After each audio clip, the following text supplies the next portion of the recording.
los chicos y a Cristina, eh, que era la introducción. Ahí estamos grabando la reunión, no sé si alguien tiene algún problema con eso, pues si no lo sacamos. Estamos tratando de registrar todo el proceso del plan, así que, bueno, esta era parte. Entonces, como pequeña introducción, nos pareció prudente hacer como un refresh de cómo iba a ser la metodología para el proceso de elaboración del plan de gestión. Y entonces, a los fines de que todos tengamos ese conocimiento inicial y un poquito de cómo ha sido la previa, nos pareció importante esta instancia. El plan de gestión, un poco la génesis para llegar a esto, data de ya de casi un año y un poquito más quizás, en donde empezamos a plantearnos la necesidad de abordar la elaboración de este documento. Y bueno, tuvimos como bastante cosas en el medio que por ahí no, lo mejor no es el momento para contarlos, pero bueno, sí fue mutando en cuanto a las distintas alternativas hasta que logramos finalmente llegar a donde estamos. Se llegó con mucho consenso, digamos, entre los diferentes actores y inclusive hasta el financiamiento de este proceso es mixto, es un poco de parques nacionales y un poco de aves argentinas, así que, bueno, ha sido un esfuerzo importante llegar acá. Entonces, como queremos que todos estén involucrados en esto y que estén en conocimiento y que puedan acompañar desde el momento cero el proceso a partir de ahora, la idea era tener en esta instancia, va a estar Stanley comentando un poquito la metodología y después Cristina hablando un poquito de gobernanza y si vemos o ustedes identifican que hay algo, digamos, importante o alguna duda o algo, digamos, esencial que pueda llegar a ser necesario modificarlo, bueno, vamos a generar un canal de intercambio post reunión para ver esos detalles. Así que, bueno, no quito más tiempo. El equipo consultor que nos va a estar acompañando está integrado por Cristina Casavecchia, está José María Chávez y Stanley Arguedas Mora. Así que es un equipo que ya tiene una trayectoria bastante importante en el proceso de planificación. Personalmente yo tuve la experiencia de trabajar en este tema con Stanley, que empezamos de cero y terminamos el plan de gestión de Pilcomayo, que fue un trabajo bastante interesante. Y bueno, con José hemos compartido alguna capacitación, con Cristina, facilitadora de esa capacitación, así que es gente que de alguna manera tenemos buenas referencias de su trabajo. Así que bueno. Stanley, Cristina, si querés hacer de moderadora de acá en adelante, y Stanley, bueno, te damos, Vale, o querés comentar algunas palabras, o alguno de los participantes quiere hacer una introducción sencilla o alguna cuestión, y arrancamos. vale. Muchas gracias Matías. Buenas tardes ya a todas, a todos los que se sumaron ahora al último espacio. Y un poco solo reforzar esto que Matías comentaba de la importancia de estar todos como en la misma página. El proceso está iniciando, llevamos ya algunas cuantas semanas trabajando. En un proceso quizás más interno con el equipo del parque, con algunos técnicos de la Dirección Regional Centro, pero bueno, sí nos parecía bien importante al equipo de consultores y a Matías en su rol de liderazgo del equipo del parque, esto como abrir el juego en términos de lo metodológico, que se sepa cómo van a ser los pasos y si después surgían como, bueno, algunas inquietudes, varios de ustedes ya han estado participando en un taller que se hizo el año pasado, en un proceso de diseño, proceso de planificación, que lo lidero también Stanley en el parque directamente. Entonces, bueno, si hubiera inquietudes, dudas o eso, como hoy vamos a estar un poquito justo con el tiempo, después podemos abrir canales y habrá espacio para profundizar sin ningún inconveniente. Solo mencionar un pequeño cambio que por temas de tiempo conversamos con Stanley y con José María, que los temas de gobernanza vamos a abordarlos en otra instancia porque no vamos a llegar hoy a verlo, entonces nos vamos a centrar en el proceso metodológico. Stanley va a hacer una mención puntual a cómo podemos abordar el tema de gobernanza durante este abordaje metodológico, con algunas opciones y vamos a profundizarlo en un segundo espacio. Entonces, solo ese ajuste. Y para no demorar más, te pasamos la palabra, Stanley, excepto alguien quiera comentar algo, hacer una consulta, si no ya pasamos a la presentación.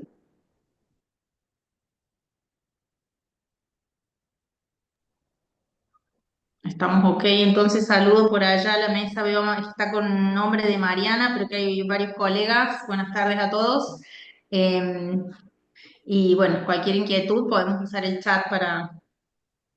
Y estoy con la coordinación de pobladores y comunidades, Andrea, Ricky y Graciela.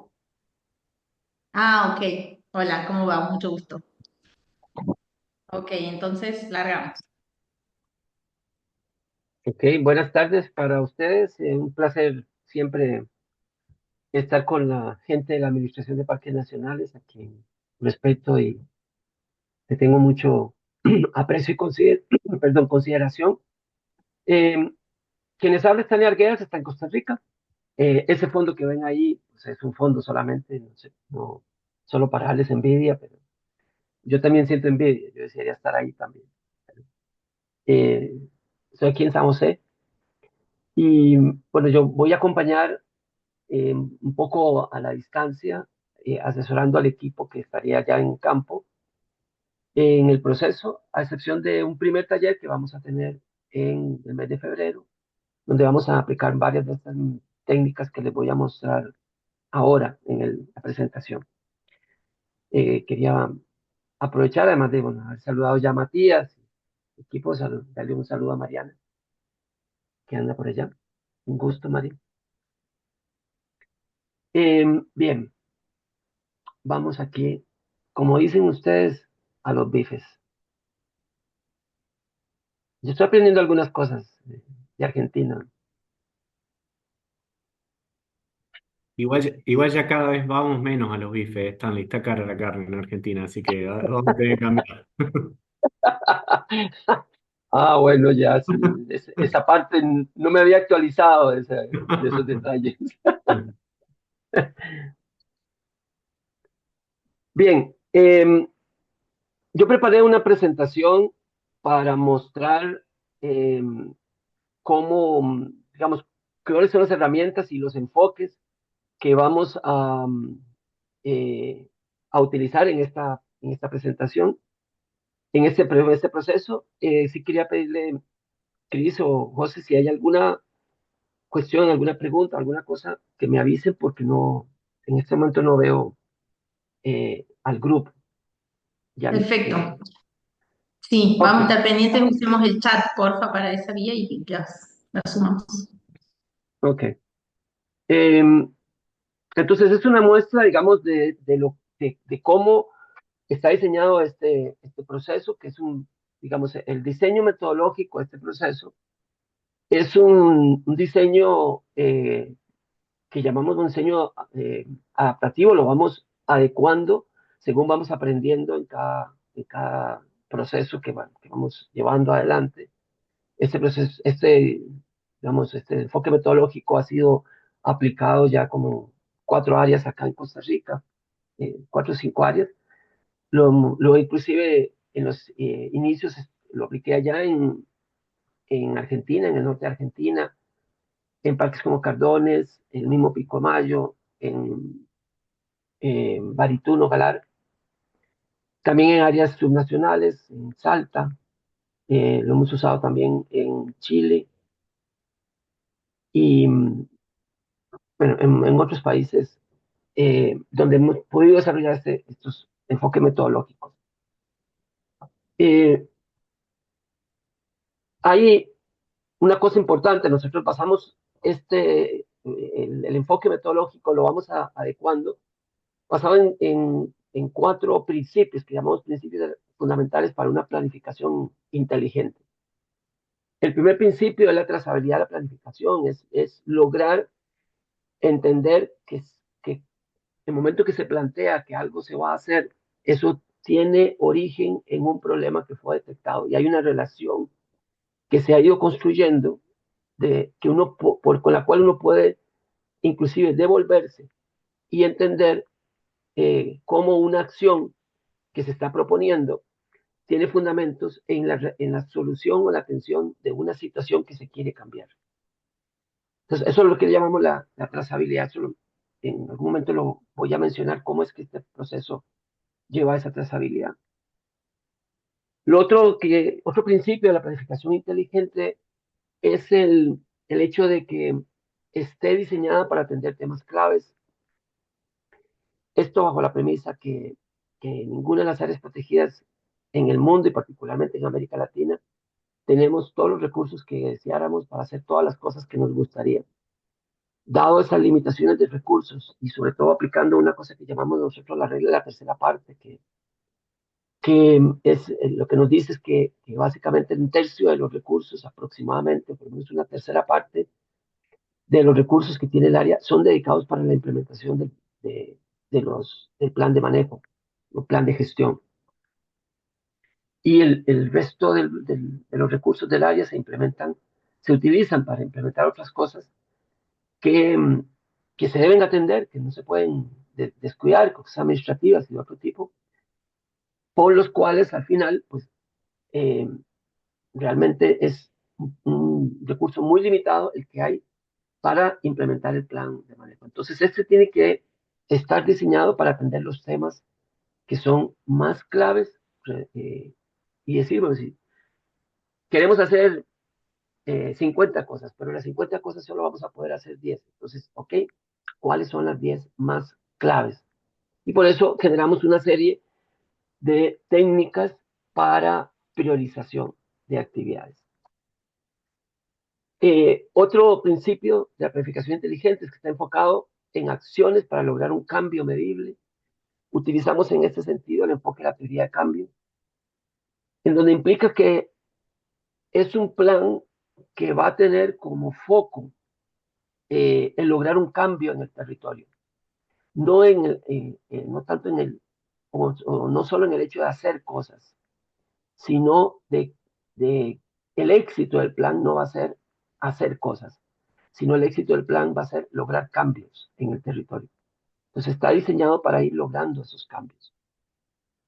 Y lo otro es que digamos, tenemos una preocupación seria de que lo que se ponga en el plan sea implementable. Ya tenemos muchos datos que nos dicen que bueno, la gran mayoría de planes de manejo no se implementan. Y no se implementan muchas veces por una serie de barreras que fueron construidas en el proceso mismo de la elaboración del plan. Y una de ellas es que ponemos cosas que desde un inicio no tenemos claro ni de dónde van a salir los recursos, ni, si y sabemos inclusive que pues, no hay capacidad operativa en el área. Y las ponemos porque consideramos que es importante que el plan diga todo lo que tiene que hacerse.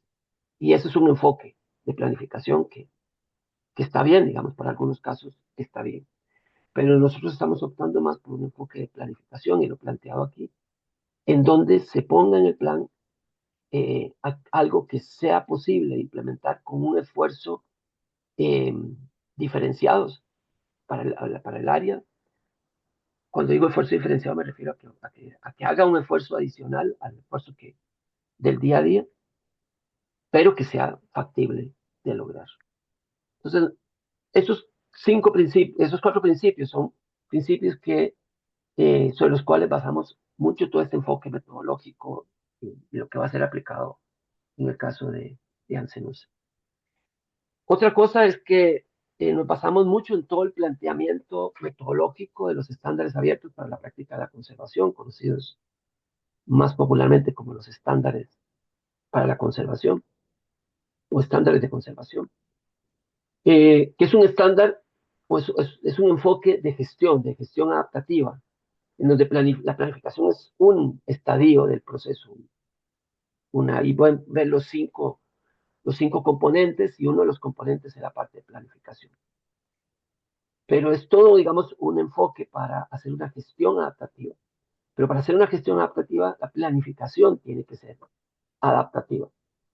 Entonces, desde la propuesta de la planificación deben generarse eh, mecanismos y espacios para poder eh, hacer una gestión que pueda adecuarse según cambian las circunstancias, se aprende o, digamos, los elementos originales que dieron paso a la planificación cambian.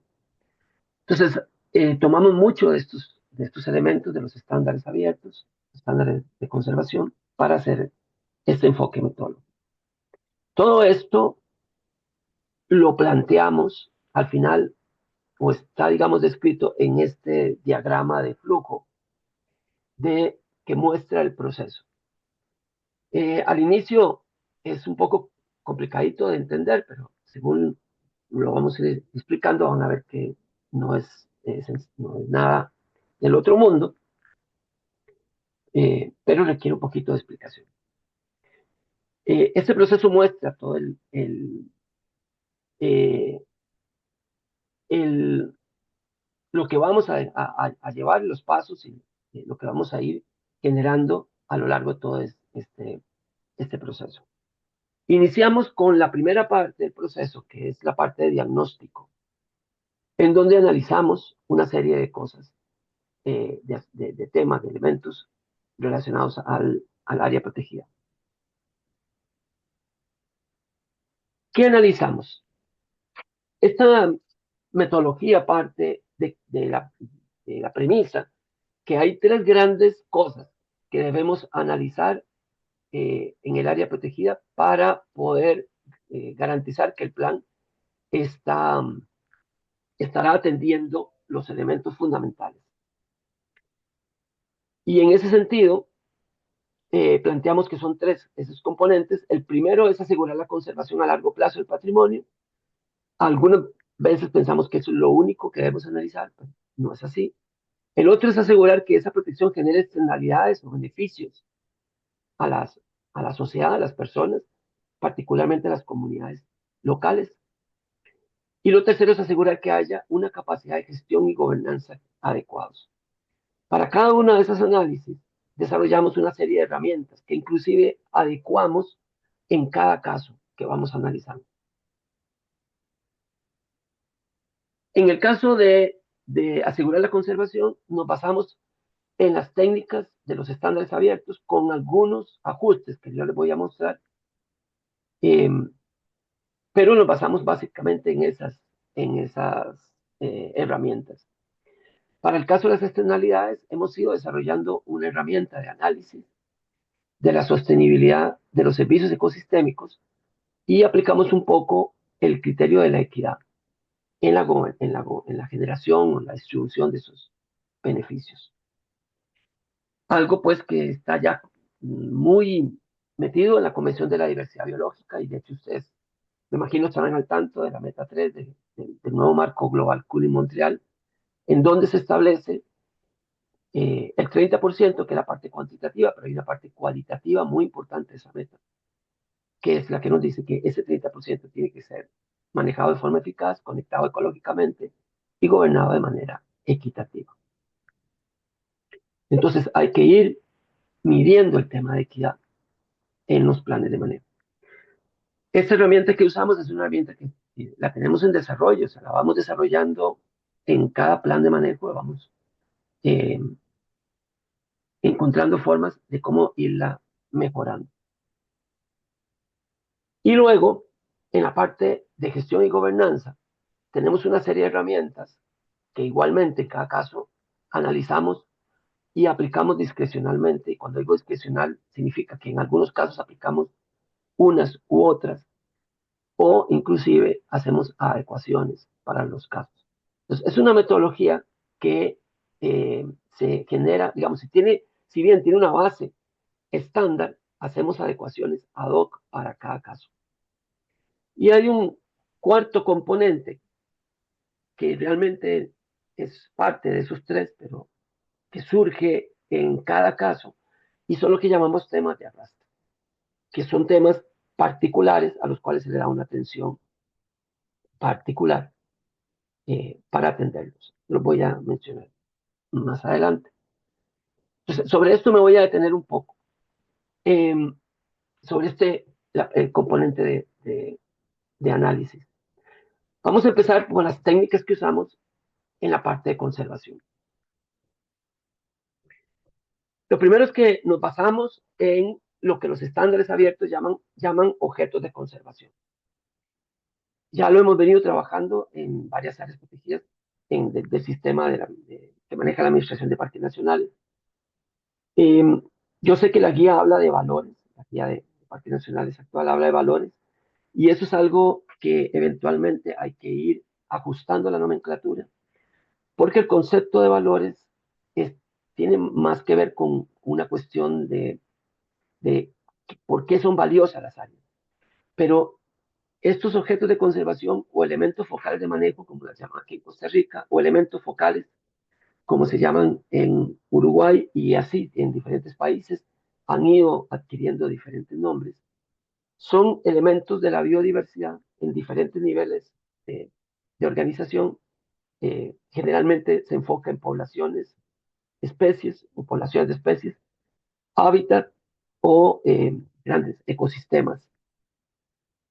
Son elementos que requieren un manejo diferenciado, que de manejar y conservar eso estaríamos logrando los objetivos de conservación que estaba buscando el área protegida.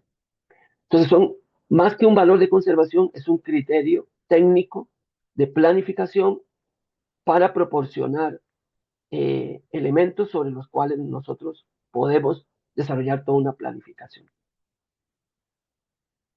A esos elementos, objetos de conservación, o como eventualmente vaya evolucionando ese nombre en esa nomenclatura en Argentina, se les asigna una cosa que se llama atributo ecológico clave de tres tipos: tamaño, condición y contexto.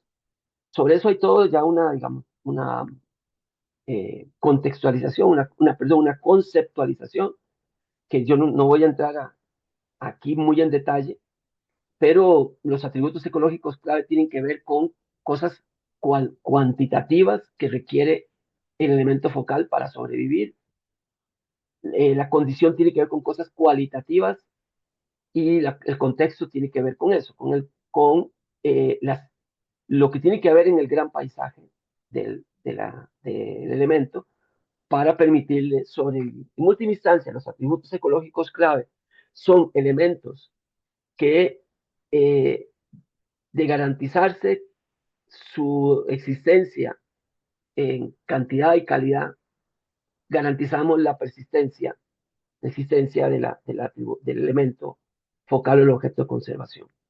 Eso se hace a través de criterio experto, con especialistas en los diferentes elementos que se están haciendo. Yo les estoy poniendo aquí un ejemplo y voy a seguir haciendo eso, ejemplos de áreas protegidas donde ya hemos hecho esto, hemos trabajado. Este es un ejemplo de una cosa acá, un área protegida que en Costa Rica se llama Refugio Nacional de Vida Silvestre Mixto Caño Negro. Entonces ahí ven los elementos focales y ven los atributos, y luego a cada atributo tiene un indicador, uno o dos indicadores, que es como medimos la situación del atributo. Y luego tienen tres valoraciones, y esto es una adaptación que hemos hecho a los estándares abiertos. La valoración actual, la tendencia a futuro, viendo retrospectivamente cómo viene la situación, cuál es la tendencia a futuro, y luego el logro que es razonable de alcanzar en unos 20 años. Tendencia a 20 años y logro razonable alcanzar. Y ese logro razonable se convierte en una meta de conservación de largo plazo para el área protegida. Eh, esto lo voy a poner un poco más amplio. Entonces, aquí tienen, bueno, los dos templates son poblaciones. Por ejemplo, la población local de jaguares, tienen los atributos, los indicadores y las valoraciones que hizo el grupo. Ahora, esto originalmente, y sería recomendable que se llegara a ese nivel en algún momento, cuando se aplique estas técnicas en Argentina, esto debe ser valorado por medio de ciencia, de la siguiente manera. Si tenemos un atributo ecológico clave usando ciencia, vamos a a poner unos rangos que van desde una situación básicamente del atributo extinto, o sea, desaparecido el atributo, a una situación óptima. Entonces eso nos lleva a una serie de condiciones, vamos a clasificar 4 condiciones, y resulta que con una información científica podemos decir que el dato científico nos da aquí, como en ese punto. En el caso anterior que estaba mostrando, el del Refugio Nacional de Vida Silvestre Caño Negro, hay un ejemplo que les voy a mostrar, que es el caso del pez Gaspar. Es un objeto de conservación, un elemento focal de conservación. Eh, ese es el análisis. Entonces, como ven, uno de los atributos es abundancia relativa de la especie dentro del refugio. Ese es el atributo de tamaño, o sea, es un atributo eh, de cantidad. Y se mide con ese indicador, abundancia relativa del Gaspar.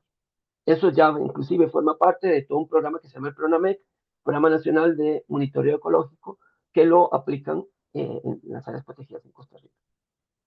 Entonces, si yo tengo 0 individuos por hectárea y digamos que la óptima fuera 50 individuos por hectárea, yo puedo establecer cuáles son esos rangos. Entonces yo digo, una condición crítica son menos de 5 individuos por hectárea. Y así sucesivamente. Entonces, esto es lo que me plantea la metodología inicialmente. Una vez que yo tengo esto, yo solo tengo que medir el indicador y digamos que el indicador me da aquí. Me da que el índice de abundancia actual es aquí. Quiere decir que está en una condición mala. En la medida en que los atributos estén en una condición baja, el elemento focal está en una condición baja. Y nos va diciendo el nivel de degradación que tiene o el nivel de estado de salud o estado de conservación que tienen los elementos focales. Esto es ciencia. El problema es que es muy difícil conseguir esos numeritos. No, y ni siquiera hablo del índice, del dato, digamos. Hablo de conseguir cuál es la condición óptima, a partir de qué sería, pasamos de crítica a mala, a partir de cuánto pasamos de mala a buena, y así sucesivamente. Cuando no tenemos esto, cuando la ciencia no nos puede dar ese dato, no, la ciencia no, digamos, la capacidad instalada no nos puede dar ese dato porque no se han hecho las investigaciones o los expertos no tienen suficiente información y no se atreven a generar estos números. Trabajamos entonces con algo que llamamos criterio experto. Entonces, estas valoraciones que ustedes ven aquí se hicieron precisamente con criterio expertos porque no los especialistas en Gaspares, bueno, es uno básicamente, dos en Costa Rica, no tenían, no, digamos, no tenían la suficiente información como para darnos ese dato. Entonces trabajamos con un criterio experto. Entonces reunimos a un grupo de gente y al fondo pueden ver, si alcanzan en una pantalla grande, podrán ver ese mismo cuadro que yo estoy presentando aquí o ese mismo tipo, digamos, de cuadro al fondo, en donde estamos discutiendo con un grupo de expertos en cada uno de los elementos focales, estamos discutiendo la valoración que le estamos dando. Esta valoración inclusive la hicimos, la primera vez que yo la hice en Argentina, la hice en el 2010, si no recuerdo mal, 2010-2011, en un área protegida en el Chaco de Salta y que ahora en este momento se me escapa el nombre. Ups, bueno, ahí Los inclusive lo hicimos. Palmares, La Rinconada. No, no, no. Es un área muy, muy conflictiva. eh, no recuerdo. Bien, entonces lo que hacemos es sustituir ciencia por la mejor opinión experta posible y conseguir. Entonces, cuando apliquemos esto en Ansenusa, puede ser que para muchos de estos atributos no tengamos los datos para hacer ese rango. Ahí tendremos que decidir, dependiendo de la información que tengamos, si trabajamos con opinión experta y entonces los expertos dan esos datos, o si tenemos la posibilidad de colocar esos rangos, pues trabajamos con eso con esos rangos. Esto es lo que se llama un análisis de viabilidad e integridad. Decimos que es un análisis de viabilidad en el caso de especies y decimos que es un análisis de integridad en el caso de ambientes, hábitats, ecosistemas, eh, ese tipo.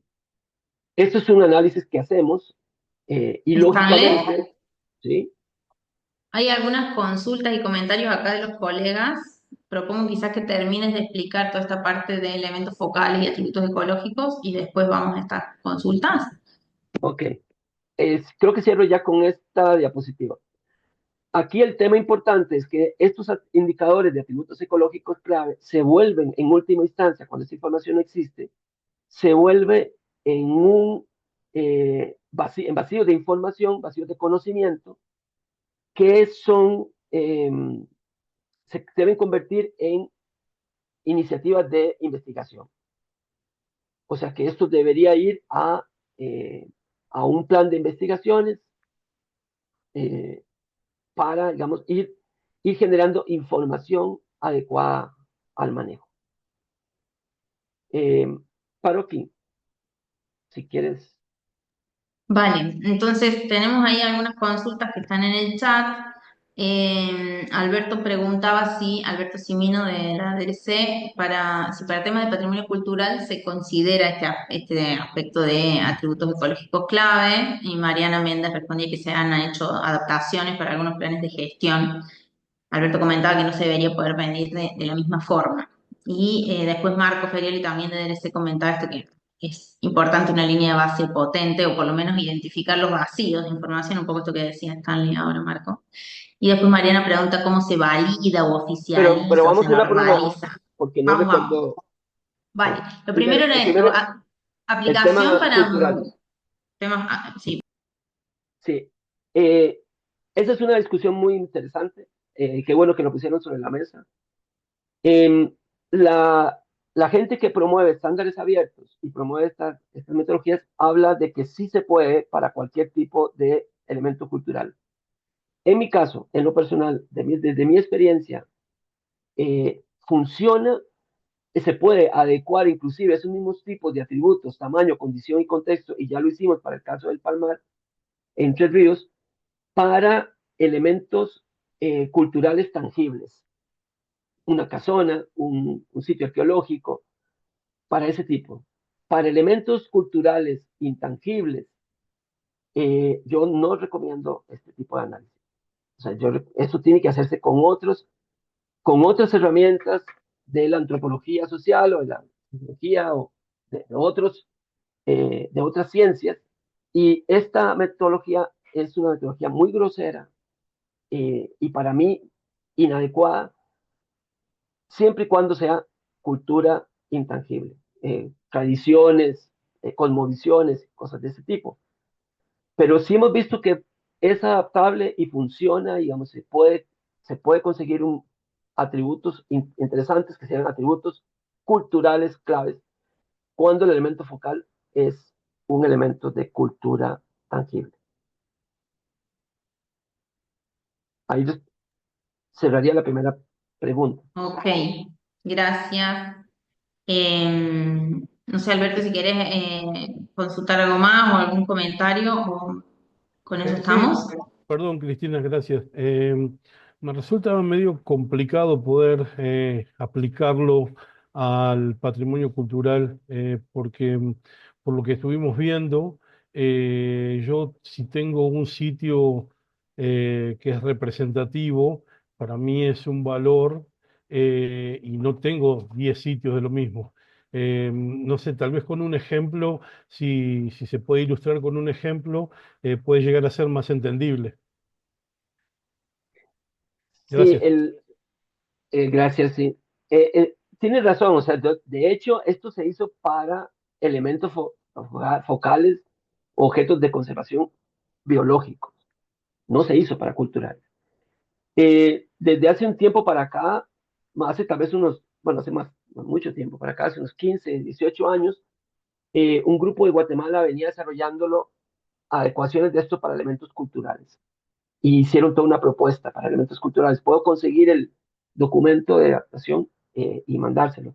Nosotros, por lo menos yo en Argentina, recuerdo el caso de El Palmar, donde participó un arqueólogo, uy, no sé, le pido ayuda a Mariana, no sé si recordás quién fue el arqueólogo que participó en ese plan, y él, para un sitio arqueológico dentro del Palmar, había propuesto atributos de tamaño, condición y contexto, en donde tamaño tenía que ver con lo que era cantidad de piezas con relación a la cantidad de piezas originales, cuántas piezas persistían, por ejemplo. En condición creo que había hablado de el que el lugar resguardara las condiciones originales de las que se dieron el entierro, una cosa así, y el contexto era que el lugar tuviese, digamos, un contexto apropiado para la apreciación de esos elementos culturales. Si no recuerdo mal, era algo como así. Pero, o sea, sí hay razón, esto no fue diseñado para elementos culturales. Se le puede jalar un poco la cobija y, como decimos aquí en Costa Rica, y adecuarlo, pero lo más recomendable es que la parte cultural se analice con herramientas, instrumentos que hayan sido diseñados para eso. Muchas gracias. Gracias, Stanley. Después Mariana Méndez preguntaba acá, bueno, Marco comentaba esto, de que va a hacer falta una línea base potente, que habíamos dicho, y Mariana Méndez, esto de cómo se valida, oficializa el criterio de experto para evaluar la condición de los atributos ecológicos básicos. Y después esto, Mariana, y la opinión experta no se puede ajustar a los recursos intangibles, pregunta, porque se va como construyendo la forma de medir. Sí, pero el tema es que tenemos que tener un atributo y discutir los atributos. Cuando son recursos intangibles se vuelve una cosa, eh, para mí, digamos, un poco, no sé si se entiende la palabra grosera, pero quiero decir que no es adecuado. Eh, Sí, como que sí, no es totalmente como fina la herramienta o el abordaje para la complejidad del recurso cultural o el valor al cultural final, intangible. al final lo puedes llegar a hacer tal vez, pero no, digamos, yo no diría que el resultado sea como tan sólido. Ahora, nosotros no oficializamos, por decirlo así, la opinión de expertos, como que tengamos algo como oficial. Lo que sí es que el equipo de planificación consensúa a quién considera un experto en ese tema y a quién, para, para quién, o sea, para ellos, quién tiene una opinión que yo respetaría sobre ese tema. Entonces, generalmente yo participo como parte del equipo facilitador y tenemos un equipo de planificación que es el que va desarrollando, el que va, digamos, implementando las herramientas que nosotros le vamos llevando con nuestra guía. Entonces, por ejemplo, población, ahí dice, lo que estoy mostrando, población local de jaguar. Entonces necesitamos estos atributos. Nosotros preguntamos, bueno, ¿quién es un experto en jaguar y particularmente que haya estudiado jaguares en esta zona? Ah, tal persona, ok. ¿Su opinión es válida para ustedes? Sí, ok. Entonces, eso lo convierte en una opinión experta. Y se resuelve de muchas formas. Puede ser que se incorpore el equipo de planificación, puede ser que se invite al taller, solamente al taller donde se está haciendo esto y se le pide la opinión solo en ese tema, en ese momento, digamos, cuando se está hablando del jaguar. Ya cuando se pasa al Gaspar, ya esa persona baja el perfil, pues, por ahí opinará alguna cosa también, pero ya ahí, digamos, la voz cantante la tiene él o los expertos en Gaspar. Esa es la manera en que más o menos lo resolvemos. Cada caso es Gracias, Stan. diferente. Ahí va. Perdona ahí que me pensé que la pregunta era de Mariana Méndez y era de Mariana Lipori. Disculpas, chicas. Acá Mariana me aparece, entonces Mariana Lipori. Sí, Sí, no hay problema. Muchas gracias. vale. Parte de lo que estamos haciendo también es como hacer un mapeo específico de actores académicos vinculado a los distintos valores hasta ahora identificados en el área para tener como esos expertos de referencia, no solo para el proceso de caracterización que está liderando el parque con la DRC, sino también como para tener estas referencias a la hora de hacer este análisis y decir, bueno, quiénes son las personas que tienen más experiencia sobre estos elementos focales de manejo y específicamente en esta zona y evaluar la posibilidad de convocarlos en parte del proceso para reunir esta información. ¿Continúo, Cristina, entonces? Sí, estamos entonces con las preguntas. Gracias, Bien. Olga.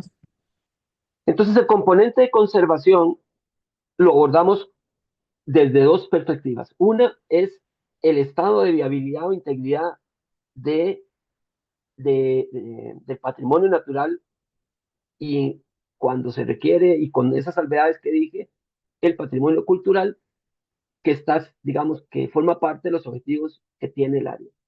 Y lo hacemos a través de ese concepto de elementos focales. Retomado todo esto del tema de estándares para conservación. El otro componente es el análisis de las amenazas, que usamos la nomenclatura mucho de estándares abiertos, que es presión, fuente de presión. Eh, entendiendo la presión como el daño al elemento focal, que generalmente el daño se manifiesta a través de un deterioro en los atributos ecológicos clave del elemento focal. Y la fuente de presión como lo que llamamos la clásica, digamos, nomenclatura de la amenaza. Eh, entonces, en ese caso, hacemos un abordaje para la priorización de las amenazas, siempre atendiendo a ese tema de buscar aspectos clave eh, y yéndonos a la priorización. Entonces, lo primero es que medimos la capacidad de daño, valoramos la capacidad de daño que tiene la amenaza. A esa capacidad de daño le llamamos índice de presión. A más daño, mayor el índice de presión. Luego, identificamos cada una de las amenazas a cuáles elementos focales afecta. Y no necesariamente es parejo, no todas las amenazas amenazan o dañan a todos los elementos. Y eso lo hacemos inclusive relacionado no con el elemento focal en sí, sino con los atributos ecológicos clave del elemento. Ahora les voy a mostrar un ejemplo. A eso le llamamos índice de impacto. Entonces, ahí es, con esos dos índices tenemos criterio para decidir cuáles son las amenazas que son más prioritarias de atender para el área protegida. Sabiendo tal vez que es una amenaza que tiene una capacidad de daño muy grande y además afecta a varios atributos ecológicos clave de los elementos focales. Luego, vemos cuántas amenazas se ciernen sobre cada elemento focal de manejo, sobre sus atributos, y con eso calculamos un índice que llamamos el índice de amenaza. Es qué tan amenazado está el elemento focal. Considerando ese índice de amenazas y el análisis de viabilidad o integridad que hicimos anteriormente, sacamos o valoramos una cosa que llamamos índice de riesgo, que es como el nivel de riesgo en el que está el elemento focal. Eso nos da una prioridad respecto a sobre cuáles elementos intervenir, porque aquellos que están en mayor riesgo, deberíamos intervenirlos como mayormente.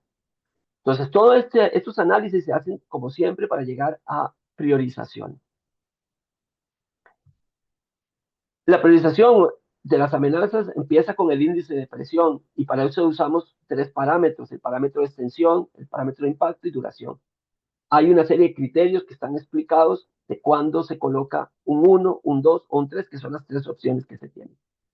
Y luego hay una fórmula que calcula automáticamente el índice de presión y que le da un peso mayor al impacto sobre la extensión y la duración. Entonces ahí pueden ver las fuentes de presión, llamamos amenazas, dependiendo de los equipos con los que estemos trabajando y cuál es la nomenclatura que ellos mejor entienden, usamos esa nomenclatura o adecuamos la nomenclatura.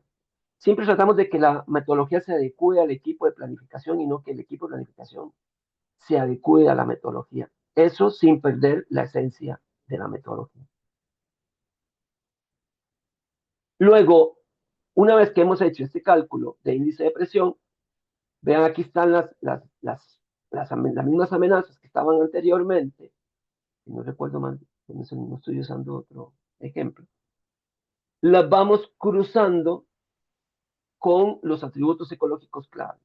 Aquí, por ejemplo, los ven ceros, unos y doces. Ponemos un cero si la fuente de presión o la amenaza que está en la columna afecta a cada uno de los atributos psicológicos clave que están en las filas de cada uno de los elementos focales. Ponemos un cero si no lo afecta, ponemos un uno si lo afecta de manera indirecta o a futuro y ponemos un 2 si lo afecta de manera directa. Esto igual, para todo esto hay criterios que se dan, digamos, al equipo. Todo esto lo hace el equipo de planificación. Es el que va, digamos, decidiendo qué numeración se pone. El equipo de facilitación, como generalmente nos manejamos nosotros, y nos vamos a manejar así en Ancenusa, el equipo de facilitación no decide, facilita, explica la metodología, advierte cuando hay cosas que eh, es un mal uso de la metodología y advierte los efectos de hacer esos malos usos de la metodología. Pero la gobernanza, digamos, en términos de las decisiones finales, la tiene el equipo de planificación, no el equipo consultor, no el equipo facilitador. Nosotros llevamos la gobernanza de la técnica, llevamos la técnica y esto inclusive es una gobernanza compartida porque hemos decidido previamente con el equipo estas técnicas, pero esos ceros, unos y doces lo pone el equipo de planificación, que es el equipo conformado con personal del área y con otras personas que el área protegida decide invitar a ese proceso. Una vez que se han priorizado, que tenemos esos dos índices, se priorizan las amenazas y se hace esto que se llama análisis situacional. En la primera columna de derecha a izquierda, perdón, de izquierda a derecha, ponemos los elementos focales y luego en la segunda ponemos las amenazas. Esas líneas representan los efectos cuando una amenaza tiene efectos. Por ejemplo, ahí pueden ver que pesca ilegal tiene efectos solo sobre el pez gaspar. Pero inadecuadas prácticas agropecuarias, que está al inicio, tiene efectos sobre 4 elementos focales. Este es el caso de Caño Negro. Y luego, lo que hacemos es un análisis de factores subyacentes en el territorio que son los responsables de que esa actividad llamada amenaza o fuente de presión exista, persista, o sea, que se mantenga en el tiempo y sea capaz de generar esos daños que están señalados con esas flechas. Se identifican inclusive los actores. Y luego ustedes verán unas flechitas rojas, porque una vez que se ha hecho todo este análisis, el equipo de planificación analiza ese escenario, y decide dónde tiene capacidad de intervención, que de intervenir en eso va a lograr una disminución sustantiva en el impacto que genera la amenaza sobre los elementos focales. Ya sea que cambie la manera en que se desarrolla la actividad u otro, digamos, otro tipo de estrategia. Entonces, para eso ya vamos colocando unas flechitas en donde el equipo decide eh, intervenir. Esa es una decisión táctica del equipo. eh, y luego, bueno, se generan los desafíos que voy a explicar más adelante. Esos dos enfoques, análisis de viabilidad o integridad y análisis de amenazas, a través de esta última técnica, es lo que nos lleva a todo lo que es la parte del análisis de la conservación a largo plazo del recurso. Eh, hasta aquí, Cris, ¿hay alguna otra consulta adicional? No, hasta ahora Bien, estamos. Es uno de los análisis más profundos, más estructurados y más complejos eh, del proceso. Y es el que nos lleva, digamos, a analizar el objetivo principal que hay alrededor de las áreas protegidas, que es la conservación del patrimonio natural y cultural asociado, cuando esté asociado a ese patrimonio natural. Ahora, con toda esta tendencia sobre la generación de beneficios y inclusive la equidad, incorporamos este otro componente. Y eso lo venimos haciendo desde hace unos 15 años para atrás, en donde hemos venido tratando de desarrollar técnicas, tecnología para el análisis de los servicios ecosistémicos, o lo que llamamos externalidades.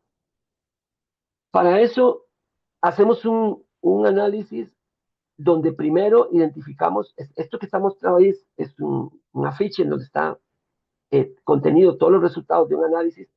En el caso de un parque nacional acá en Costa Rica, se llama Juan Castro, Parque Nacional del Agua Juan Castro Blanco, donde empezamos identificando cuáles son los servicios ecosistémicos más relevantes. No identificamos todos, sino los que son como más relevantes, los que más suenan, cuáles son los principales beneficios que generan a las personas y utilizamos el marco conceptual generado por la evaluación de los ecosistemas del milenio y identificamos inclusive qué actores son los que obtienen esos beneficios. Esto es como un primer análisis. Sobre los servicios ecosistémicos, decidimos cuáles de esos servicios ecosistémicos van a ser servicios ecosistémicos focales. Es un poco traernos el mismo concepto de elementos focales de manejo, pero en este caso de servicios ecosistémicos. Y aquellos que se identifican como focales es porque tienen ciertas características que también, digamos, hay un criterio para eso, criterios para eso. Y el criterio más poderoso es que es un servicio el que tiene, digamos, en este momento, nosotros le llamamos dolientes, o tiene gente que está usando ese servicio hoy en día. Y que si de alguna manera ese servicio se quitara, ese grupo va a reaccionar de alguna manera. Entonces, a ese grupo de servicios ecosistémicos que llamamos focales, se le hace un análisis utilizando estos 6 parámetros: insustituibilidad, calidad, distribución, participación, transparencia y sostenibilidad. Como ven ahí, analizamos desde insustituibilidad, significa que qué posibilidad tiene ese grupo que está recibiendo ese beneficio de obtener el beneficio por otra vía. La calidad es la calidad de servicio que da. Por ejemplo, si estamos hablando de agua, la calidad del agua que se proporciona. La distribución, y ahí empezamos a hablar del tema de equidad. Si eso se distribuye de manera equitativa. Participación, si la gente participa en las decisiones que tienen que ver con ese recurso. Eh, transparencia, igual si se comunica o se transparentan las decisiones que se están tomando. Y sostenibilidad, si el área está logrando garantizar la sostenibilidad de ese recurso. Esto nos mete un poco en todo el tema de equidad y forma parte de los 3 grandes componentes de la equidad, que es la participación, la, el reconocimiento de los derechos, la distribución de, de los beneficios. Con base en eso es que se ha ido tomando esos elementos para ir haciendo este análisis. Y esa es la herramienta que tenemos en este momento para hacerlo. Ahora, esto puede hacerse en un grupo pequeño o puede hacerse con varios grupos focales en donde la gente pueda externar sus opiniones y generar diálogo y conversación para obtener sus puntos de vista. De esta forma es que analizamos la parte de externalidad, la parte de servicio ecosistémico. Hasta aquí, ¿alguna pregunta sobre este componente? No, Stanley, no tenemos preguntas. Ok. Luego está esta parte que tiene que ver con cómo fortalecemos la gestión del área protegida. O sea, consideramos que un plan de gestión es un plan que en última instancia también tiene que analizar las capacidades de gestión y cuáles van a ser las rutas.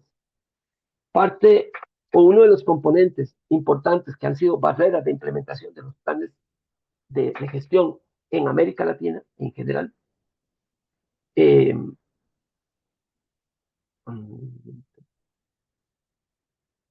es eh,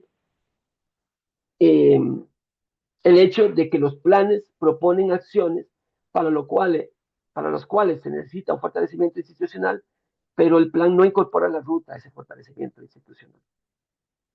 Entonces, bueno, por ahí van eh, parte, digamos, de lo que justifica eso. Para eso tenemos varias técnicas que aplicamos, como les decía, con cierto nivel de discrecionalidad, en donde la discrecionalidad es adecuaciones de las técnicas o usar unas en unos momentos y otras en otros momentos. Aplicamos el FODA, conocido por todos, así que eso lo voy a explicar.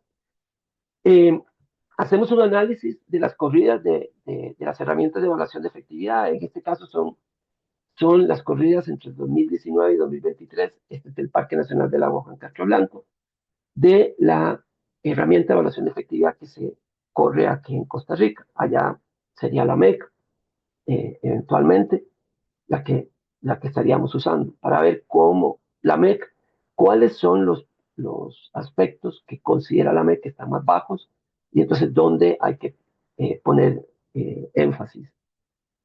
Tenemos una herramienta que llamamos el gobernómetro. Eso lo aplicamos en ciertos casos en donde vemos que el tema de gobernanza es un tema importante. Entonces, utilizamos una herramienta que está basada en los 5 principios de gobernanza de la UICN. Y es una serie de preguntas utilizadas para eh, generar un diálogo con lo que podríamos llamar los gobernados, o sea, gente a quien está impactando las decisiones que se toman en el área protegida, y ver la calidad de la gobernanza. Eh, Esto es otra opción. La tenemos ahí cuando consideramos que el análisis de gobernanza tiene que hacerse de manera más, más fuerte. E inclusive, en algunos casos, cuando la herramienta de evaluación de efectividad no es muy efectiva o por alguna otra razón no se corre se analizan ambas cosas, usamos los 50 indicadores de los 17 criterios del estándar de lista verde y lo corremos a modo de herramienta de evaluación de efectividad. Esto ha sido muy interesante porque pues, es una manera de medir el área contra un estándar mundial y en el primer componente de lista verde tenemos el tema de gobernanza. Bueno, en el equipo tenemos, valga el comercial, tenemos la dicha de contar con la presidenta del equipo de expertos para Argentina, que se acaba de conformar y que está impulsando Lista Verde en Argentina. Entonces, inclusive puede ser una interesante experiencia correr esto en el caso de Ansenusa. Eso con respecto a la capacidad de gestión. ¿Alguna pregunta aquí? Estamos bien, hasta acá. Mucho Bien. silencio. No sé si se entiende todo o si necesitamos reforzar algunas cosas, pero pueden pasar sus preguntas o abrir micro si hay alguna inquietud. Tranquilos, tranquilos. Que sabemos que es mucha información. Sí, evidentemente es mucha información. Eh, y la idea es darla y tenerla y grabar, y quedará grabada y les pasaremos el archivo para que puedan repasar la información cuando lo necesiten o lo requieran. Bien, lo último son los temas de arrastre. El tema de arrastre son definidos por el personal del área protegida con el que trabajemos. En este caso, digamos, sería con la gente en uso. Son temas que se eligen con base en el gran peso o relevancia que tiene ese tema para el logro de los objetivos del área protegida. Son temas con alto nivel de complejidad que demandan de mucho esfuerzo de gestión, por eso llamamos arrastran la gestión hacia eso. Y entonces se diseñan técnicas ad hoc para su análisis. Entonces se analiza a profundidad, dependiendo de las situaciones de cada área. En el caso de Ancenusa, en el marco de la elaboración del diseño de proceso de planificación, llamado, conocemos como DPP, se definieron tres: manejo ganadero, manejo de cuenca y tenencia de la tierra. Hay parques, por ejemplo, uno imaginaría un parque como Iguazú, un tema de arrastre sería el turismo. Eh, y así sucesivamente, un parque como Copos podría ser los pobladores, todo el tema de pobladores adentro. Y así sucesivamente. Stanley, ¿Sí? hay una consulta aquí de Marcos eh, que habla de, a la hora de seleccionar elementos focales de manejo, cómo lograr el equilibrio entre metas de conservación desde la dimensión biológica y un contexto socioambiental de alta vulnerabilidad. Pensando en que quizás, dice, se eligen elementos focales de manejo o de conservación, apuntando a mantener altos niveles de conservación biológica, pero no son tan claves para garantizar equidad. Sí. Cuando se eligen los elementos focales de manejo, la mira está en mantener el patrimonio natural. Esa es la mirada, y los elementos focales de manejo se hacen buscando complementar o tener, digamos, cubiertos todos los elementos de la biodiversidad. Ese otro componente se analiza más en la parte de externalidades, o se analiza en otro componente. Nosotros los análisis los fragmentamos, y el mismo equipo de planificación después empieza a integrarlos, pero partimos de un análisis fragmentado, como tener un reloj antiguo de piecitas. Uno los separa en las partes para ver cuáles son las partes que están dañadas y luego tiene que armarlo. Eh, entonces, no hacemos la elección de los elementos focales pensando en los temas sociales, los hacemos pensando en temas básicamente biológicos. Ok, gracias, Stanley. Bien, hemos hecho entonces una revisión de lo que analizamos.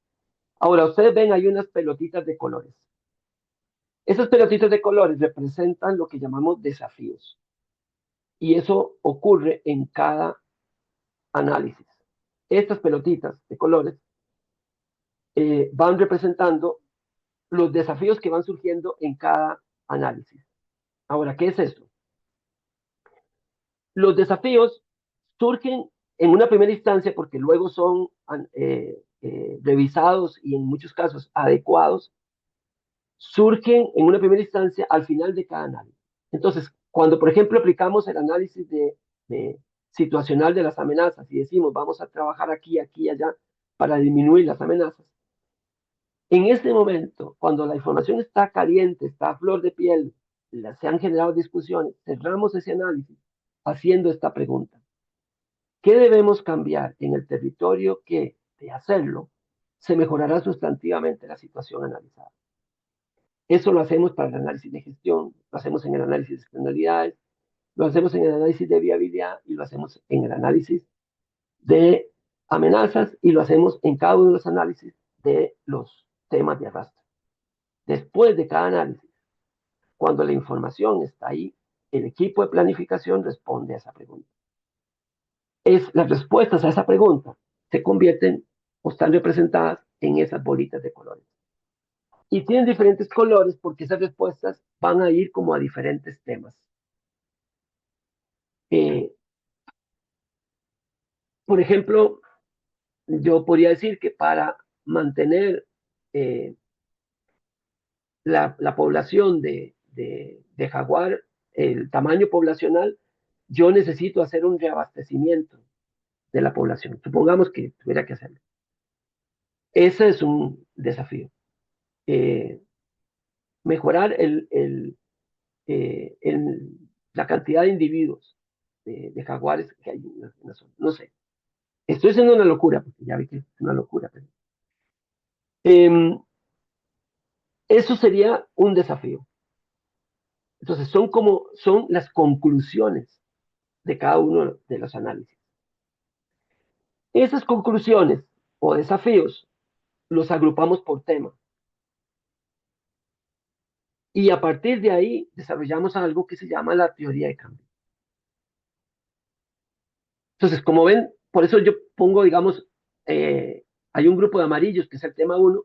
Esos amarillos pueden haber salido unos cuando se hizo un análisis de temas de arrastre, otros amarillos pudieron haber salido cuando se hizo el análisis de gestión, otros cuando se hizo el análisis de externalidades y así sucesivamente. Pero se juntan después por temas. Y los grandes temas son los que van a determinar las estrategias, las líneas estratégicas, que son los grandes temas, los grandes ámbitos, los grandes áreas de trabajo. Cada línea estratégica va a tener un objetivo, una meta en lo que es la teoría de cambio. Esto que ven ahí es la estructura de una teoría de cambio. Lo de arriba, la significación, lo vamos a dejar de momento de lado. Pero el diagnóstico viene en los desafíos se agrupan en líneas estratégicas. Vamos a usar aquí que ya veo que debe ser Pila que está ahí con el puntero. Bueno, aquí está.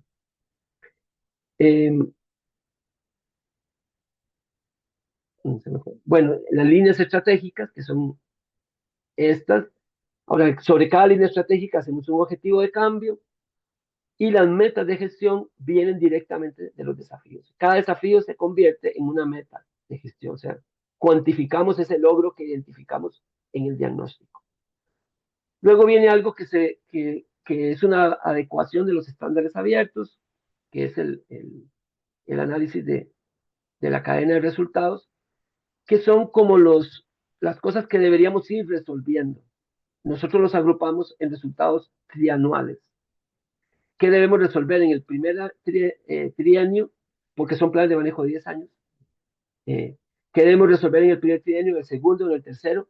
De manera que nos vaya mostrando la ruta con la cual vamos a desarrollar la meta. Y luego las estrategias específicas son ideas de tips, recomendaciones de cosas tácticas para lograr esos resultados intermedios. Y por último, diseñamos los proyectos, que son la forma en que vamos a ir implementando el plan.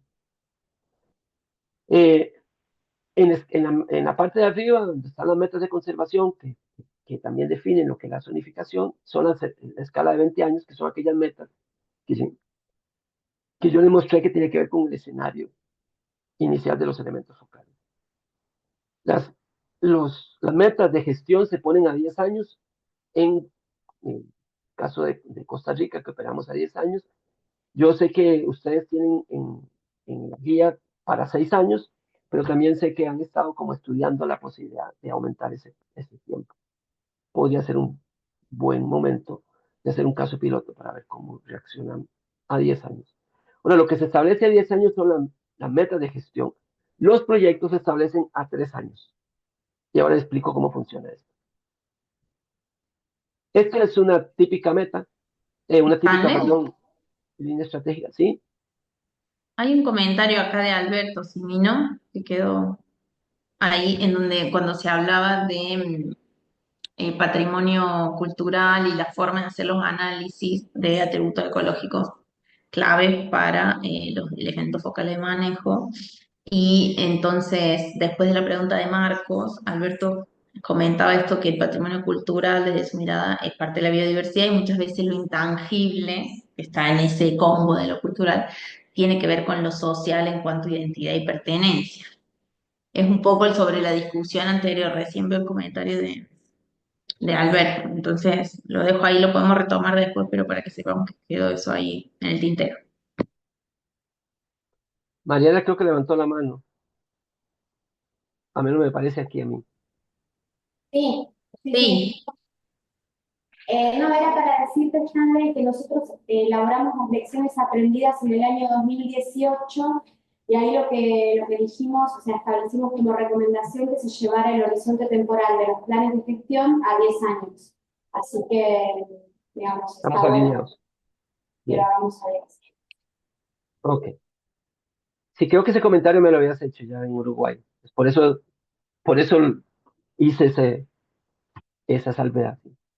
Bien, esto es tomado, sí, es una captura de pantalla de un proceso que estamos entregando ahora a finales de este mes del Parque Nacional del Lago Juan Castro Blanco, en donde es parte de la teoría de cambio. Entonces, aquí arriba está la línea estratégica. Esa línea estratégica se conformó con dos desafíos.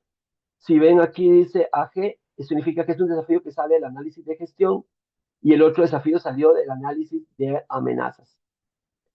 Eh, Está el objetivo de cambio y luego está la meta, resultados intermedios, táctica y cuando hice esta captura de pantalla todavía no habíamos realizado los proyectos. Pero digamos que este cuadro más o menos les puede dar una idea de cómo generamos la teoría de cambio. Eh, Importante es que, bueno, que las metas y el objetivo de cambio nos lleven a buscar algo que cambie la realidad que analizamos en el diagnóstico de lo que está ocurriendo en el área protegida o en su entorno. Esa es la teoría de cambio. Ahora, la teoría de cambio la implementamos a través de proyectos y esta es una propuesta que inclusive es una lección aprendida y unas cosas que digamos que rescatamos de los procesos hechos en Argentina. Y a partir de eso hacemos perfiles de proyectos. Entonces, la manera de implementar la teoría de cambio es a través de proyectos en donde definimos, y esto sí es algo digamos, que estamos usando mucho en Costa Rica y es algo que ya hoy en día la institución inclusive está pensando en cambiar la guía de plan de manejo de Costa Rica para incorporar el concepto de proyectos. Pequeños, son perfiles de proyectos, realmente no son proyectos así. No se imaginen un proyecto como los que se entregan al BID o al GEFO. Son perfiles de proyectos. Es este cuadro que ven ahí, que generalmente ocupa lo máximo 2 páginas y media, página y media, cosas así. Tiene una serie de componentes y dentro de esos está quién va a liderar y quiénes van a ser aliados. Hemos ido trabajando esto bajo un concepto de gestión colaborativa y tiene que ver con ese principio de implementabilidad. Esto le está ayudando mucho a lograr la implementabilidad de los proyectos, al menos aquí en Costa Rica, que la situación de las áreas protegidas es muy, muy crítica en cuanto a capacidad por una serie de factores que han estado ocurriendo en los últimos años en el país. Entonces, lo que se está proponiendo son proyectos por medio de los cuales ellos hagan pequeñas sociedades con grupos de interés a quienes, valga la redundancia, les interesa ese proyecto. Y entonces la ejecución del plan se hace con esas pequeñas sociedades. Entonces se generan alrededor de 20, 22 proyectos.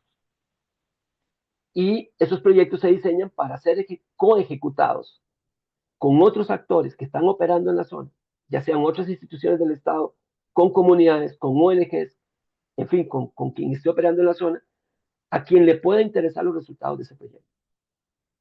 Entonces, bajo esa lógica estamos haciendo los planes y bueno, y hay todo, digamos, un diseño de estos proyectos. De hecho, en Salta, cuando hicimos los planes de manejo de Salta, ya veníamos utilizando eh, esta lógica de estos proyectos de gestión colaborativa.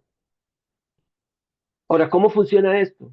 Entonces, a lo largo de los 10 años, dividimos ese periodo en trienios. Entonces, en el primer trienio se ejecutan los proyectos que son diseñados inicialmente. Por eso la primera batería de proyectos que se inicia en el proceso de elaboración del plan son para los primeros 3 años. Al llegar al año 3, se evalúa la ejecución de esos proyectos en función del logro de la meta. Se evalúa la meta también, la meta de gestión, y se analiza entonces qué podría hacerse. Bueno, y está, recuerden, la cadena de resultados que te dice, bueno, si lograste el resultado del primer trienio, ahora en el segundo trienio deberías estar tratando de lograr el siguiente resultado, que son aquellos escalones. Entonces, se rediseña el proyecto para lograr el siguiente resultado que se propuso en el segundo trienio. En el tercer trienio se hace lo propio, en donde se lograría el resultado del tercer trienio.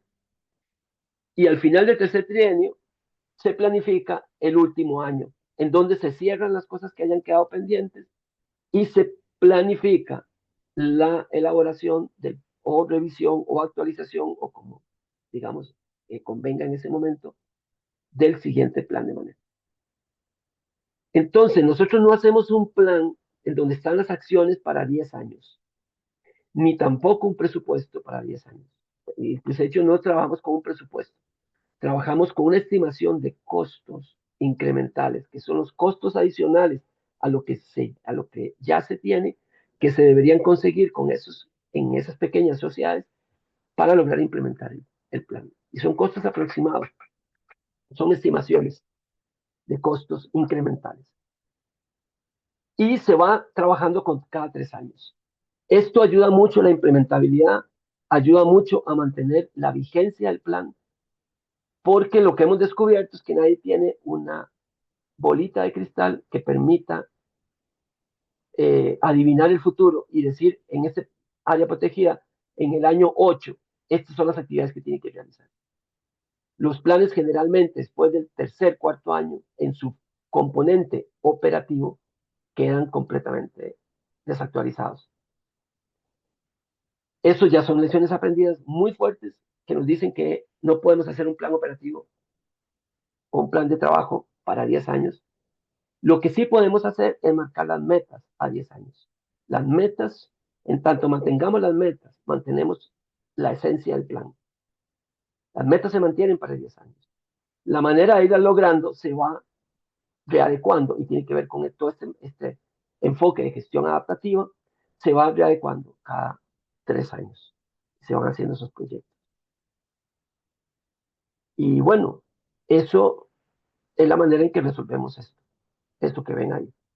Eso es la lógica. Lo de zonificación por condición ya lo conversé en otra charla y no quisiera entrar en eso ahora porque es bien complejo para no meter ya más información de la que he dado.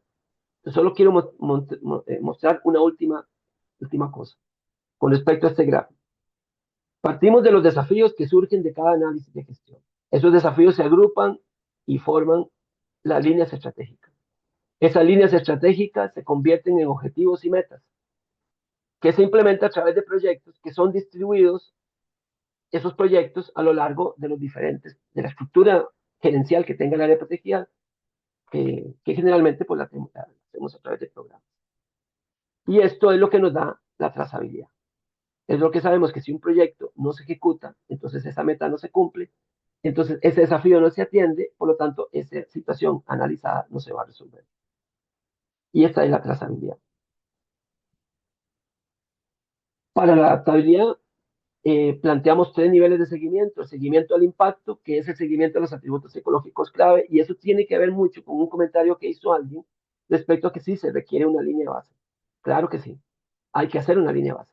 Y por ejemplo, parte que generalmente ponemos como una de las primeras acciones de cada proyecto, generar la línea base. O puede haber un proyecto general, digamos, para buscar generar esa línea base. Y eso puede llevarse el primer trienio, la línea base, para indicadores de biodiversidad que son complejos. El seguimiento del proceso se lleva a través del seguimiento a las metas de la teoría de cambio y el seguimiento del cumplimiento de lo planeado se lleva a través de los proyectos, el cumplimiento de los proyectos. Estos son 3 niveles de seguimiento a los que se llevan.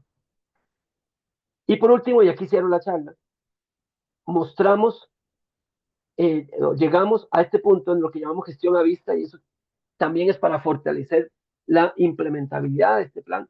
Y lo hicimos en Cardones y yo sé que mi amigo Leo Lizárraga está trabajando en algo parecido a esto, pero más digital, en donde en 3 banners mostramos el plan. Y ese es un caso real de Parque Nacional Tenorio que digamos, se implementó en 3 banners. Bueno, son 4 banners porque hay uno, me está faltando uno, pero es lo mismo que el segundo. El primero, todo el diagnóstico está puesto ahí, todos los análisis que se hicieron están puestos en ese banner. O sea, esos banners se colocan en una parte del parque, miden tal vez 1 metro por 1,5 metros, los hacemos de un material duro y entonces la gente puede ver lo que se analizó. Y estos son los resultados de los análisis. Y ahí en la esquina, vamos a quitar esto porque creo que les está tapando, en la esquina superior derecha, ahí están, perdón, inferior derecha, ¿sí? Están los desafíos, todos los desafíos que fueron surgiendo en cada uno de los análisis. Luego están cómo se organizaron esos desafíos por línea estratégica y está todo el, la, digamos, la vista de cada proyecto, a qué táctica responde, a qué metas y así sucesivamente. Inclusive les generamos en el caso de ellos una forma para que vayan tachando el nivel de avance de cada proyecto. Y eso lo pueden ir viendo en el, en, eso está a la vista ahí. Entonces, si alguien quiere ver el plan, basta con que vea estos 3 banners y lo verá. Y lo último, que en este caso salió muy complejo, pero ya lo estamos resolviendo en otros procesos, toda la zonificación. Y una zonificación con enfoque de zonificación por condición. Entonces, aquí está la zonificación.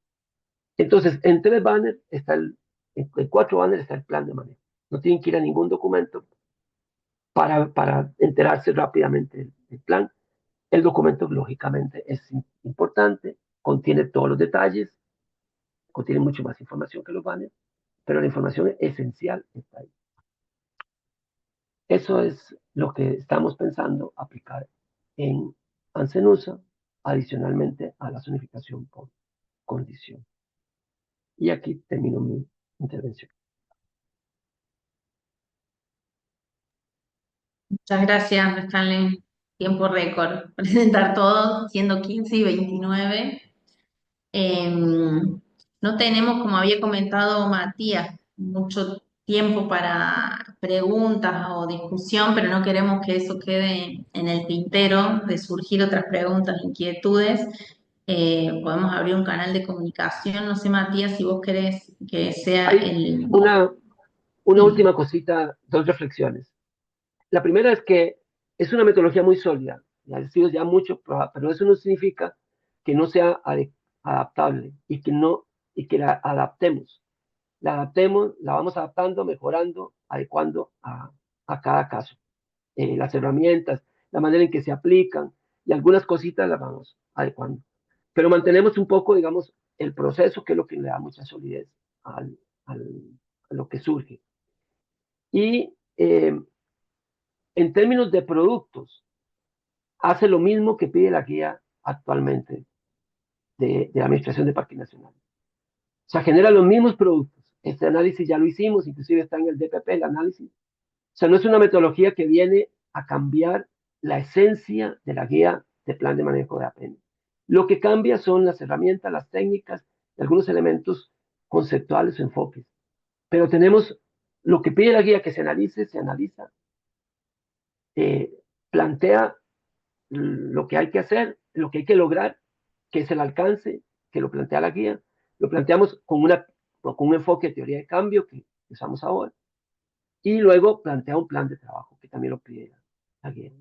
O sea, está lo que pide la guía, no es que esto está completamente fuera de la guía, pero sí, digamos, tiene innovaciones que sería importante que la Administración de Parques Nacionales, en particularmente Argentina, uno de los países líderes y más consolidados en cuanto a la gestión de áreas protegidas, particularmente en los parques, en América Latina y en el mundo, esté lo más al día posible con enfoques al respecto. Entonces, pretendemos que el caso de Ansenusa pueda servir un caso para ir adecuando estas metodologías y servir como eh, lecciones aprendidas para eventualmente una mejoramiento de la guía. Ahora sí termino. Sí, un poco complementando lo que Stan le decía, en varias partes de la guía, digamos, los productos se alcanzan y en algunas partes de la guía da algunas como recomendaciones de posibilidades metodológicas de cómo resolver las distintas fases. Lo que la metodología hace es como ofrecer oportunidades diversas de metodologías específicas para ir resolviendo eso y en algunos casos, como bien mencionó Stanley, bastante probado y ajustado, digamos, ahí pruebas y captura de aprendizajes para ir mejorando la implementación de esas metodologías específicas que van resolviendo distintas partes de lo que es la guía de parques pide para generar productos. Acá hay un comentario de Marcos, un ratito, dice quizás requiere de una mayor capacitación previa para la participación por parte de las comunidades, teniendo en cuenta el eje de equidad. Sí, nosotros lo que hacemos es que cuando en el proceso se requiere trabajar con comunidades, no usamos estas técnicas así, digamos, en bruto, sino trabajamos con preguntas mucho más abiertas, de las cuales nutrimos la información para introducirlo en la herramienta. O sea, no trabajamos estas técnicas así con estos grupos, pero sí trabajamos, digamos, otras técnicas que proporcionen información que pueda después ser traducida e introducida en estas herramientas. Claro, se sistematiza la información y se carga en estas matrices de análisis para la toma de decisiones y organizar la información, pero se puede hacer de una manera como más amena, digamos, para trabajar con comunidades locales y que no abrume un poco el abordaje metodológico. Matías, respecto a lo de las consultas, ¿te parece vía mail? Hay una lista ahí de mails en el que estamos todos los que estamos acá presentes copiados, entonces si quedaran inquietudes o tal, esa podría ser la vía, o no sé si vos querés habilitar algún otro canal por si quedaran inquietudes y vamos conversando. No, no, creo que ese canal lo podemos usar. Se nos había saltado incluir a Luchi, Nicole y a Andre, que ya están. Así que, bueno, si ven que falta alguno más, también lo podemos incluir, pero usemos ese canal y estamos todos, digamos. Perfecto, entonces. Bueno, entonces para no quitarles más tiempo, estamos pasados 5 minutos. Queda la grabación disponible. Por esa vía vamos a pasar el link del video para quien quiera profundizar. Y bueno, ahí seguimos conversando, pero de parte del equipo de consultores, agradecer de nuevo la oportunidad a la Administración de Parques Nacionales de confiar en nosotros para el proceso. Y bueno, estamos ya formalmente en camino con la hoja de ruta clara y avanzando en este proceso. Así que muchas gracias a todas y a todos. Saludos a toda gente, muchas gracias. Bueno, Qué bueno verte, Bueno, muchas Chaca. gracias. Gracias, buenas tardes. Gracias. Un Chao. abrazo enorme bueno, para Gracias, todos, saludos. todas. Muchas gracias. Gracias. Ay, no encuentro. Uy.